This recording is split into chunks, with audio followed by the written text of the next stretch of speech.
Hello mga idol, yan, marunong na ba kayong maglagay ng thumbnail sa inyong video or sa inyong reels? Ito, kung hindi pa po kayo marunong, lalo na sa mga baguhan na tulad ko, ayan, panoorin nyo po ito at turuan ko po kayo. At syempre, maganda rin yung may thumbnail kasi very attractive yung video natin. So let me start.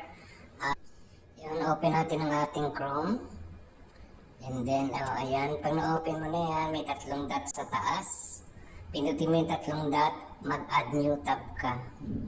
Hindi, pag nag-add new tab, i-type mo dito yung facebook.com. Ayan lang guys. Ayan, tapos, pindutin mo yan, Facebook login or sign up.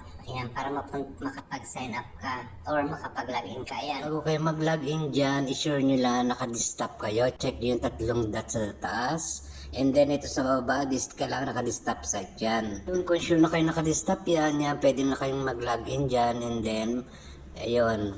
Pindutin nyo yung picture profile nyo sa taas. May lalabas ulit yung inyong picture. Ayan, pindutin nyo lang yan ulit. And then, ganito na yung lalabas. Pagkatapos nyan, pag napindot nyo yan, ito na, nandito na kayo sa inyong mga ipinosa yan. Kung video yung papalitan nyo, pindutin nyo lang video. Kung reels naman, pindutin nyo lang yung reels. Lalabas lahat ng reels nyo at saka video. So ako, ito yung aking papalitan. Ayan.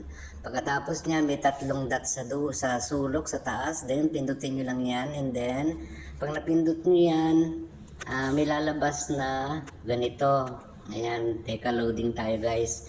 And then yun, edit post. Yan, pindutin nyo lang yan. And then, mapupunta na kayo dito sa edit post. Yan. So, mapupunta na kayo dito sa ganitong box. So, pagkatapos, pindutin nyo sa loob yung video option. Ayan, ganito yung lalabas sa video option. Then, pindutin nyo yung change thumbnail. Ayan. Diyan may mga option dyan. Kung hindi pa kayo nakagawa ng thumbnail, pwede kayong mamili sa video. Ayan, choose suggested. May sinuggest si Lolo. Ayan, pindutin nyo lang yung choose suggested. Ayan guys, ito na yung lalabas. So may dalawang arrow sa gilid. Ayan, pindutin nyo lang yung dalawang arrow na yan guys. Ayan, mamili na kayo kung anong gusto nyo. Pero at meron din guys na from video. Pindutin nyo lang yung from video. Ayan, lalabas yung video nyo dito sa gilid. Ayan, i-browse nyo lang yan, papunta sa kaliwa. Lalabas yan. Ayan na yan guys, yan na yung video nyo. And then sa baba, ayan, mamili na kayo dyan kung anong gusto nyo ita-thumbnail.